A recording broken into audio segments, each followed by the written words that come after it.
Your Steve Jones Show podcast will start shortly. The Steve Jones Show podcast is sponsored by Brewers Outlet, your beverage supermarket on Reagan Street in Sunbury.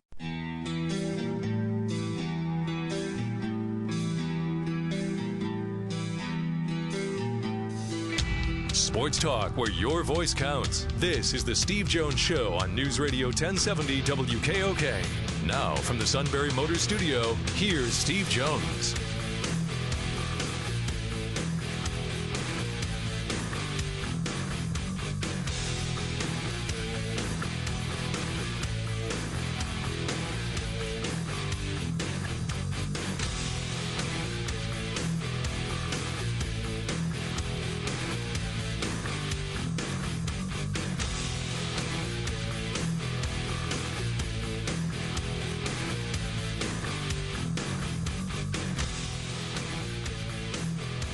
All right, we're heading for the weekend. Steve Jones Show, News Radio 1070 WKOK. You can find us at stevejonesshow.com. Twitter handle at SteveJonesPSU. Give us a follow. Also like us on Facebook. Website, stevejonesshow.com. Podcast page there with 3 months of shows archived, so you can catch up on any show you may have missed. Also, we invite you to subscribe to our Steve Jones Show podcast, which is available on both iTunes, Apple Podcast app, and Google Play. Our email is stevejones@wkok.com. Steve will be in the Sunbury Motors studio in just a few. Sunbury Motors, Ford, Lincoln, Hyundai in the North 4th Street Auto Plaza in Sunbury, and Sunbury Motors Kia on the Strip, routes 11 and 15 in Hummel's Wharf. Yes. Oh, yes. And already the pickles have gone to good use, by the way. There you go. Yes, from our good friends at Brewers Outlet from Wednesday. By the way, you got to fuel up on some vitamin Y. Yingling Lager and light 24-pack cans, $14.95, and that special's good through Tuesday at Brewers Outlet in Sunbury. All right, go ahead. Tell the story you told me this morning. Okay, you needed some help, and guess what? Yeah, I needed some help. Yeah, we were on the phone this morning while I was driving in, and I gave a certain person well over a week's notice. I needed some help, and popped in the studio. I didn't tell you this yesterday, but he popped in the studio about a half an hour before our show yesterday, and he's like, we just can't do it. There's other people that are off next Friday, and I can't help you. And who might that individual of dependability be? Let's see. He's won the Bull Picks 3 straight years. There you go. Yeah, the awesome voice of Shikellamy Sports. I'll bet he. Oh, good. I have a letter here. It's addressed to the hiring manager of Sunbury Broadcasting. I know some of the first moves I'd make if I were. I'll tell you what, speaking of moves, Philadelphia Phillies, they've been making some moves here over the past few hours. Freddie Galvis gone. Now, what's interesting is some people are making some assumptions. Well, this is it, J.P. Crawford. Okay. Have you considered maybe Manny Machado? I mean, remember, Manny Machado wants to play shortstop. Supposedly the Phillies are one of the teams that would be in the neighborhood of consideration. Right? Right? Well, if he wants to play shortstop, and the Phillies have an opening at shortstop, maybe it's not so automatic it's J.P. Crawford. Right? Mm-hmm. I wouldn't make that assumption that quickly about Crawford in that position, considering the Phillies are allegedly one of the teams that might be in the running to get Manny Machado. So in return, the Phillies will be picking up a Double-A right-hander, Daniel De Los Santos, out of San Diego. That's just moving bodies to move bodies. Yep. I mean, seriously, if he turns out to be a heck of a player, okay, so be it. That's fine. But to me, it was that's just moving bodies to move bodies. At least that's how I look at it. Yeah. I think that's all they're doing is they're just moving parts around. And look, the prospect they get, look, you're not going to get the top line Padres prospect that, you sit there and go, okay, hey, we just got the steal. For example, like the Pirates might deal Garrett Cole. Well, the guy that's being brought up in discussion, it would be one of the top prospects in the Yankee organization, and that would be the Frazier kid. So, and just when you thought that was going to be the only Philly story that popped up this afternoon, here over the last. This is a big signing here. This is huge. Yes. Yeah, Carlos Santana, huge. Getting him, I liked him with the Indians a lot. This was not a small move. This was in my opinion, a significant move. 3 years, $60 million. And that's the kind of guy that the Phillies should go after. I really, really like that move. 259, 23 home runs, 37 doubles, played 154 out of the 162 for Cleveland last year. 174 home runs in his career in over 1,100 games. Yeah, that was not just a good move. I thought, Sean, that was a great move by Philadelphia. I think Galvis clears space where I think they'll make a run at Manny Machado. If they don't get him, then they'll fall back to J.P. Crawford. I think that's a fair way to look at it. Carlos Santana is a great move for them. That is a great free agent signing that puts a veteran bat that's produced in big games out there with this group. And I think that is I thought that was a great signing by Philadelphia. It has total value written all over it, I think. Well, they've got the money to do it. Oh, absolutely, and then some. And now they can go for the big move. I mean, look, the Phillies have not taken a vow of poverty here. They've got cash. And because they have some cash, they can use it.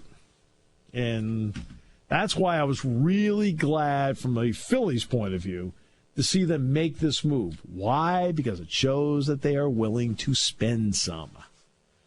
That's the part. If you're a fan and you want your team to, if you want to give your fan base an idea that you're trying, you move some cash and you spend it on some people. They just did that. They're making their fan base feel like they're doing something. And then I think they've improved their team with what they've done. As a Phillies fan, I wonder if the team would have made these moves if Pete Mackanin is still the manager. But that's really a moot point. That's a moot question because Pete's still in the organization. I think whomever your manager is has very little to do with this. I think this has to do with what the general manager thinks. So the person running the baseball operations is the person making that decision. The manager may be consulted, but in the end has to go along with it. Okay? That's what it comes down to. So I don't think that part really matters. The fact that Gabe Kapler's the manager, he might have a decent handle from his American League experience about what kind of player he thinks he is, but in the end, this is a GM move. The GM move. Brent Pry saying today, nope, I'm in Penn State. I'm coaching the bowl game. I'm in Penn State. Made that declaration today when talking with the media. Bowl media. No Manny Bowen for the bowl game. So Manny Bowen will not be playing in the bowl game. By the way, Billy Napier is leaving Arizona State as the offensive coordinator, and he is going to become the head coach at Louisiana Lafayette. So, again, so that now is one that has kind of slid to the side. Coach Pry must have heard Dick from Milton's call yesterday. Dick was rather concerned about Brent. Right. Well, I think fans want to see stability in the staff. That's what they want to see. And remember, Penn State fans have been used to stability in the staff for decades. It was rare when any coach left around here to go someplace else. And, it's a different time, different staff, different climate, different sports culture. It's the way it is. But Brent said, no, I'm at Penn State and I'm coaching the bowl game. He says, just let it out there quickly so everybody understood and where it was when he had an opportunity to talk with the media today, and that was it. Now, what's interesting, let's take this one step further. Remember, Herm Edwards was hired as the head coach at Arizona State. And they talked about him being a, quote, CEO. Huh? What? The heck is that?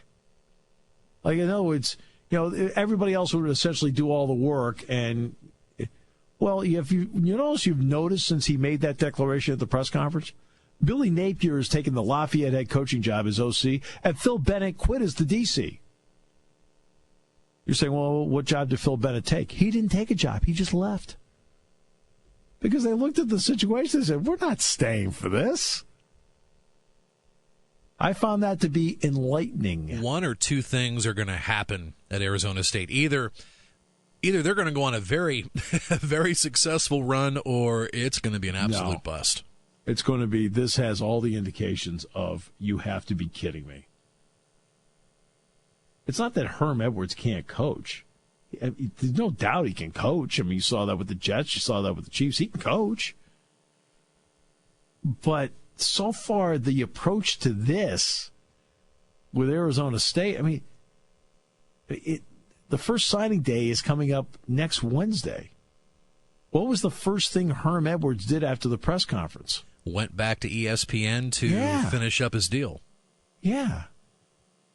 What? Which was really weird because he was still at the lectern at Arizona State. Oh, nope, I'll be back at ESPN Wednesday. I did the exact same thing. I go, huh? Shouldn't you be like hunkered down and start banging some phone calls and start bringing some kids in, or at least get the ball rolling? You signed a contract. Hey, your contract states you are now the head football coach at Arizona State University. Well, your job is now to be the head football coach at Arizona State University, not to sit on the set with whomever and talk about why Drew Brees should have thrown to the tight end and not the wideout. That's mind-boggling. You sign, and it's less than a month away from the first day of the early signing period. You'd think at that point you'd go into seclusion, right? You'd think you'd be out in the recruiting trail, trying to, first of all, secure all the verbals that Arizona State had, right, to keep the class intact, and then think about what can I do in the late signing period. And he went back to Bristol. Well, I can assure you, as somebody who grew up in Connecticut, there isn't a ton of talent in Connecticut, so I don't think he was recruiting there. But now Napier gets the job at Lafayette. He leaves Arizona State as the offensive coordinator. Okay, that's perfectly understandable. Louisiana Lafayette pays between $1.1 and $1.2 million as a coaching job. It's pretty good. I mean, you think about it. Louisiana Lafayette, it's a pretty good coin. All right, now take it a step further. Phil Bennett, the DC, just flat out left. And Phil has a really, really good reputation. He will land on his feet somewhere. But he looked around and said, I'm not sticking around for this. To me, that's the more illuminating what the heck is going on here deal. Well, we know what the heck's going on. We're brought to you by Sunbury Motors. 4th Street in Sunbury. Sunbury Motors, key routes 11 and 15 in Hummel's Wharf. And again, today's show brought to you by Brewers Outlet, Reagan Street in Sunbury, the beverage supermarket, where we strongly encourage you to stock up for the holidays. We also strongly encourage you to maybe think about getting a Brewers Outlet gift card. Makes a great gift. As Jack Ham would say, without a doubt. We will come back with more in a moment as we continue on News Radio 1070 WKOK. Penn's Tavern is where you want to celebrate this holiday season. Whatever feel you're looking for, Penn's Tavern along the Susquehanna River can accommodate your needs. Mountain stone walls and wood floors can be found in the original dining area, giving you that old world charm. Continue back to the newly renovated River Room with 12 PA microbrews on tap. Grab a burger and sit back and relax in this cozy pub area. Penn's Tavern has the best gift certificate offer for the holidays. Buy 5 gift certificates of the same denomination and receive a 6th one free. Penn's Tavern, a piece of heaven on Route 147, 5 miles south of Sunbury.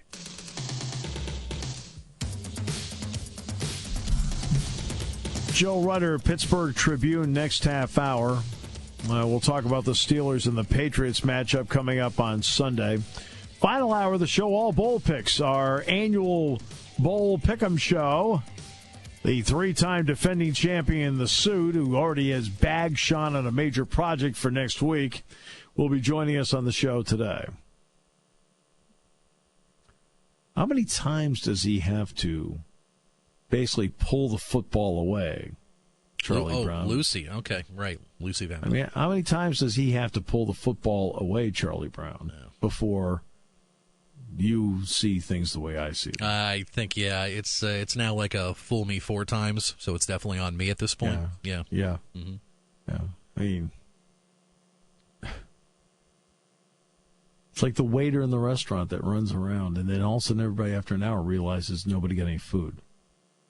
Like, looks really busy, but like, well, where's the food? I don't know.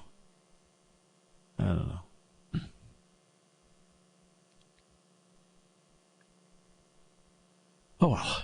No.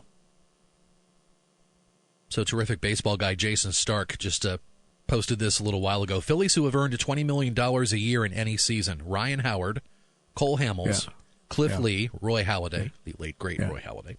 And now you add to the list Carlos Santana. Santana, I'll tell you, the contract's good size. I mean, there's no doubt about that. But look, the Phillies have cash to play with. They had Ryan Howard's now off the books. Cole Hamels is off the books. Cliff Lee's off the books. I mean, who was the most expensive player in that roster last year? And really, think about it. Who was the most expensive player in that roster last year? Oh, they got rid of Utley, too, whose primary value to the Phillies, for the most part, was the fact that he signed the Suit's kid's arm one day, Suit Light. That was always my favorite. Great moment. It's my favorite player. Oh, I can understand why, because I think Chase Utley's really, really good, so I can understand that. The reasoning, maybe sit back and go, really? Okay. We said, well, haven't you ever sought autographs? I said, no. I never have in my life. Just not your deal. That was one of the first things I learned about you. Yeah. Like, Now, if people ask, I do. I as you know, I sign everything. It's absolutely, you do. Yeah. That's what they. But for me personally, I never saw the desire in it. All right, next half hour, Joe Rutter, Pittsburgh Tribune. We will talk about the Steelers-Patriots matchup. Brought to you by Brewers Outlet, Reagan Street in Sunbury. Taking your calls at 800-795-9565. This is the Steve Jones Show on News Radio 1070 WKOK. Now, from the Sunbury Motors Studio, here's Steve Jones. And today's show brought to you by Brewers Outlet, Reagan Street in Sunbury, the beverage supermarket, imports, domestics, microbrews, best selection of beer anywhere. You need to start stocking up for the holidays now. That big holiday week is coming up. You want to make sure if you go someplace, you're not empty-handed. You want to make sure people stop by. You've got something for them. Don't be the Suit. Don't expect people to provide for you. I'm sorry. Did I slip that in? Oh, man.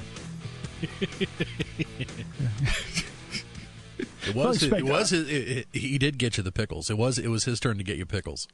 He did hook you up. Oh, he did. He did that. He surely did. Oh, obviously on trade. All right, so well, you have a few more weeks till the end of the year to use it up. So, and our good friends at Brewers Outlet, imports, domestics, microbrews, best selection of beer anywhere, wine coolers, water, soft drinks, snacks. They roast their peanuts fresh and hot every day. And the pickle bar is indeed second to none, led by the barrels and the dills. I'm going to cut one up tonight, as a matter of fact, and enjoy. And great specials between now and Tuesday, aren't there, Sean? Yuengling Lager and Yuengling Light, 24-pack cans, only $14.95. Great. And don't forget gift cards from Brewers Outlet. Makes a little statement as to how you feel about somebody. We give them a gift card from Brewers Outlet. And they got the ice coolers right across from the register, so in case you need to grab a few extra things for a party you're hosting or going to tomorrow night, easy convenience. Absolutely. Grab the dollies and go. That's right. Brewers Outlet, Reagan Street in Sunbury, the beverage supermarket. We're in the Sunbury Motors studio. This happens because of the great people at Sunbury Motors. Sunbury Motors, 4th Street in Sunbury. Sunbury Motors, Kia, routes 11 and 15 in Hummel's Wharf. All right, on this day in sports history, Montreal Wanderers and the Montreal Canadiens played an exhibition game for charity in 1917, really to get the official National Hockey League going. It was for relief for Nova Scotia as to why they played the exhibition game. 1925, the third Madison Square Garden opened up on this date. They are now on the fourth Madison Square Garden. That one opened in 1968. That is this day in sports history. Well, we heard from Bob Sochi, the play-by-play voice of the Patriots yesterday. Now we're going to hear from Joe Rutter, Pittsburgh Tribune, who covers the Steelers on a regular basis, one of the beat writers. Joe, happy holidays to you and welcome. It's great to have you with us on the show. Happy holidays to you guys. You know, there might be a lot of uncertainty to who's going to be at Penn State, but I think we know who's going to be at Heinz Field on Sunday. We sure do, as a matter of fact, Joe. What the heck? Who's the quarterback for them? What's his name? Yeah. Tom something or other. Yeah. Joe, let's talk about the build-up to this. It's interesting. Mike Tomlin, as you know, has a way of approaching and talking about each game in the media with all of you. What has it said to you that even 2-3 weeks ago he's brought this game up? Well, you know, it says he's not afraid to, to look ahead and to not put some undue pressure on himself. I don't know whether he put it on his players, but, he did make it a little more difficult for them to go out and back up his claims, when they had two division games in front of that. But he wasn't afraid to talk about that as well with his friend Tony Dungy. He doesn't do that with us every Tuesday on a weekly basis. Right. You got to be in the inner circle to get that kind of information. But, I guess he's fortunate that they won the next two games. So, they still have the number one seed. Everything for them, can ride on this game. And it's, they say it's the game in the NFL this season. And I don't think there's another one bigger. No, there's not. And when you look at, I want to get to the Ryan Shazier part. The good news is he started the path of rehab and so forth. So we think about Ryan Shazier in the human part, not in the football part. Now let's deal with the football part. When you watch the Steelers now play a game trying to compensate for him not being there, what did you see and not see? Well, you missed Ryan Shazier being there a lot. Even when he went out, Tyler Matakevich, his main backup, was, and he expected this, was getting picked on by the Bengals, and then he got hurt. So really they went with three untested guys last week. Sean Spence, who was out of work for 9 weeks until they re-signed him, Arthur Moats, who plays on the outside, and L.J. Fort, who rarely gets in other than special teams. So they kind of had a committee approach to settle that down, and that's what they're going to have to do the rest of the season, especially until Matakevich gets back, and he hasn't practiced this week. So there really is a big hole there. I would think that they might have to do some other things as far as maybe more sub-packages, having less of those inside linebackers on the field to try to compensate for that, because none of those players are anywhere near the equal of Ryan Shazier, and if you put the sum of them together, it still doesn't equal what you get from him on a weekly basis. All right, let's be honest about it, Joe. There's maybe only one linebacker in the NFL this season that would have the ability to really give Rob Gronkowski a run for his money covering him as a linebacker. That'd be Ryan Shazier. Yeah, and you don't have that. And, Gronk, the Steelers had a big conspiracy theorist thinking he should have got a 2-game suspension. Right. But they said they would never happen because that means he'd have to miss this game. So you're going to have to go with maybe Sean Davis, put a safety on him, because I don't think one of these linebackers is going to be able to match up with him. And that's exactly he's too quick for a linebacker. He's also too big for a safety, which makes it awfully tough.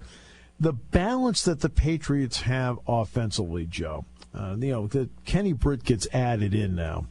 Well, Kenny Britt doesn't have to carry the load like he did at Tennessee or attempt to do the same thing with Cleveland. He can just be another, quote, one of the guys and one of the options with New England. How difficult is it to defend New England's balance?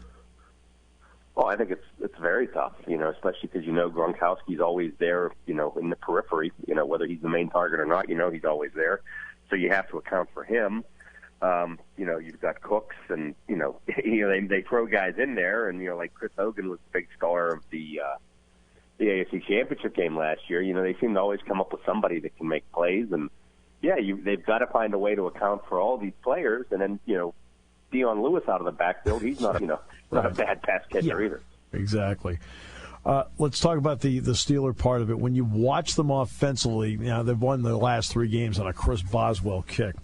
What have you liked about them offensively, and what concerns should Steeler fans have about the Steeler offense?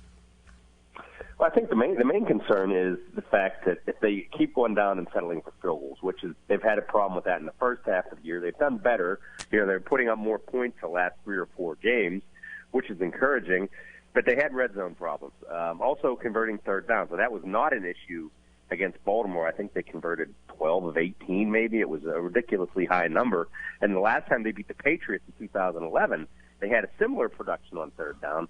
So I think if they can extend drives, keep the clock going, whether it's running or passing, and, get 7 instead of 3 when they get down there, I think they have a chance to dictate the way this game's going to play out.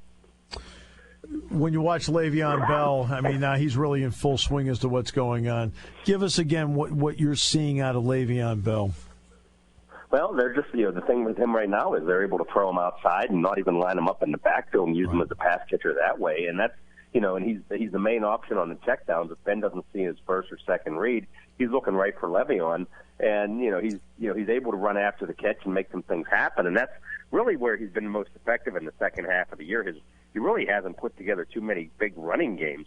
But he's able to, they've able to get him going different ways, which, also when you have Antonio Brown, teams can't just rely on that one player either. Ben Roethlisberger, there was a point early in the season where it seemed like if you had to pick a liability in the offense, at times it was actually him in some ways, which is an odd thing to say. What are you seeing now the last 4 weeks? Well, he's a much improved player. And there was reason to think he was being a liability because, he threw 5 interceptions against Jacksonville and then came out afterwards and says, maybe I don't have it anymore. I don't think he necessarily meant that. But, I think if he's looking for sympathy, too, he wasn't getting that either. But, not with the kind of money he makes. But, when they've always said they want your offense to get better as the season goes on, and he's done that. And even, when they've kind of gotten away from Le'Veon Bell running, he's really opened it up passing.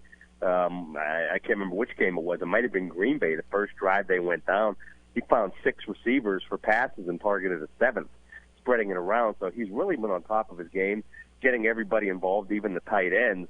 So, if you're going to put it up 40, 50, 60 times like he has been the last few weeks, you should put up good numbers.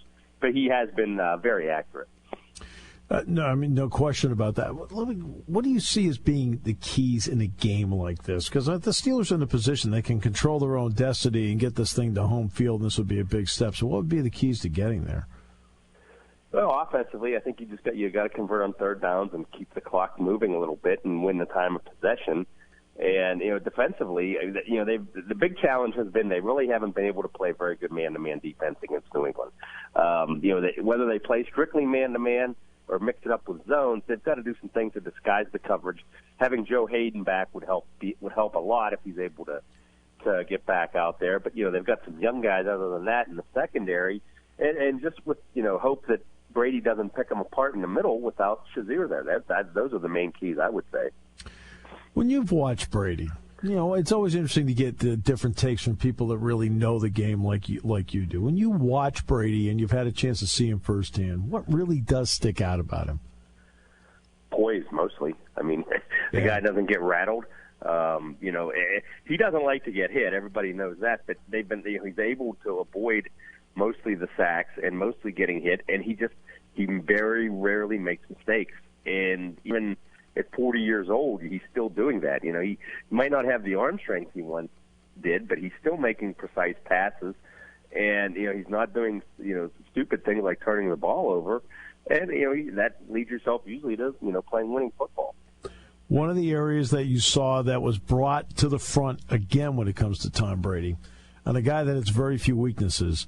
One of them has always been if you're effective with pressure up the middle against him and get into his face. The Dolphins did that the other night. Now they have Ndamukong Suh and a couple of guys that are capable of doing that. Do the Steelers have that capability based on what you've watched this year? Well, they have, they would need to get a big game from Cam Hayward. The other person is Stephon Tuitt. Hayward's, leading with 9 sacks right now. He's been everything they've asked for this year. Tuitt, though, for a guy that they gave big money to early in the season, now he got hurt right away in the first game, but he really hasn't put up the great numbers that you would expect from a rising star defensive end. Those two guys really got to get some pressure, and I wouldn't be surprised to see, Vince Williams kind of been up the middle getting some sacks. I think they might try to sneak him through there and try to get him after Brady once in a while. I have to ask you about the Heinz Field effect. You've watched a lot of games there. Why did the Steelers – now, everybody plays better at home. Surprisingly, even the Cleveland Browns play a little bit better at home. Okay, a little. I don't want to go too far here. But what is it about Heinz Field that you feel like that makes it an advantage for the Steelers?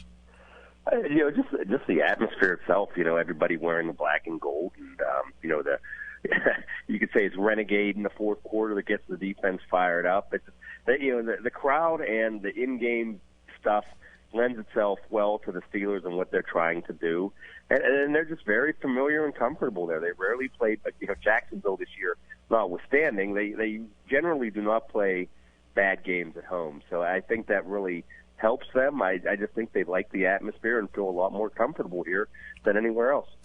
There's an anticipation when a schedule comes out of what a game could be. So the schedule comes out, and you see on December 17th, the Steelers are going to play the Patriots at Heinz Field. Wow, that could be a big game. And you and I both know that it feels like 8 times out of 10 the season plays out, and it doesn't end up that way. What's it like in the city that it's actually played out that way? Oh, it's pretty much euphoric. There's so much anticipation for this because it's, like you said, it has matched up the way people thought it would. The Steelers talked about, we got to have the Super Bowl go through Pittsburgh. We got to try to get home field advantage. They knew New England was going to be the biggest challenger. And everything just kind of played out the way they thought it would. And it's here, and Mike Tomlin's excited about this. He wants his players to be excited about it, not be nervous,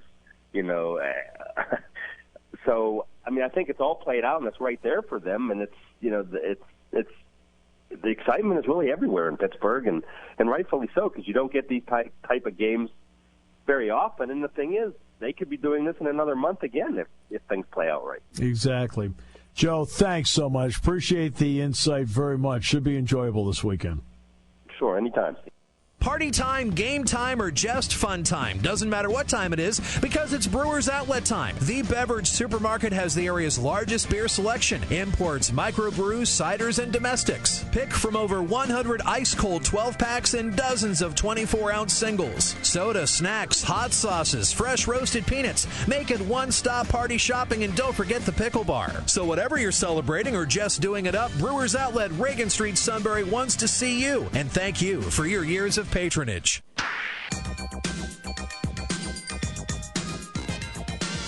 All right, the big bowl pick'em segment's coming up. Because there are 40 bowl games, we feel we need the full hour to do it. We're just going to have a lot of fun doing this for the next hour. The suit is the 3-time defending champion. That's what happens when you concentrate more on your picks than maybe on your primary job. Well, so what? I'll give him credit, though. He finished his bowl picks and his prep before I did. So I got to tip his cap to him, at least for that. So, but I've been focusing on a lot of other stuff, too. So he's not the only one busy in the building. You wouldn't know it by the statements. There appears to be only one company savior. All right. So that's coming up. I always enjoy it. I always have a good time with it. Now, by the way, in the overall pick'em, I went from first to last in a hurry. You may now reveal. Yipes. Yeah, last week for our weekly pick segment. Yeah, Kevin cleaned up 5-1. I was 4-2, and for some unknown reason I'm still trying to figure out, you last week went 1-5. Disgraceful. I know. So you've went from the penthouse to the dilly dilly cellar, but there's only a 3-game difference between the three of us. I mean, right now you're 53-38, I'm 54-37, and King Kevo is 55-36. So who's in first? You are? I'm in second. You have 53. I have 54. Kevin has 55. Back in first. Yep. Kev's double nickels, 55. And the suit for total wins is now the three-time defending bowl pick'em champ. Yeah, I'm going through last year's papers to see what the final results were. What, there 41 bowl games last year? I tanked. I tanked. So I may even finish the math. The suit, I think, went 39-2 or something like that. It was really good. He was very good. I mean, he was all over it. I mean, 39-2. It's kind of a big number. It's amazing how numbers can tell a story. I know Roger felt that told the story. Those weren't the numbers they wanted to say. I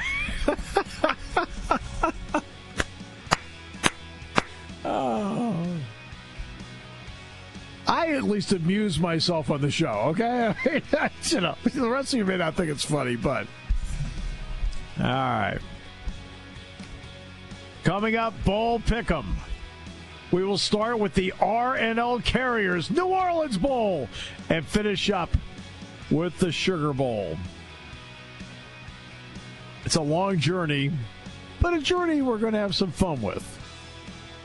Brought to you by Brewers Outlet, Reagan Street in Sunbury, the beverage supermarket. And we're in the Sunbury Motors studio. Sunbury Motors, 4th Street in Sunbury. Sunbury Motors, Keywords 11 and 15 in Hummel's Wharf. Your station for news, weather, business, and CBS Sports Radio. News Radio 1070 WKOK Sunbury and on WKOK.com.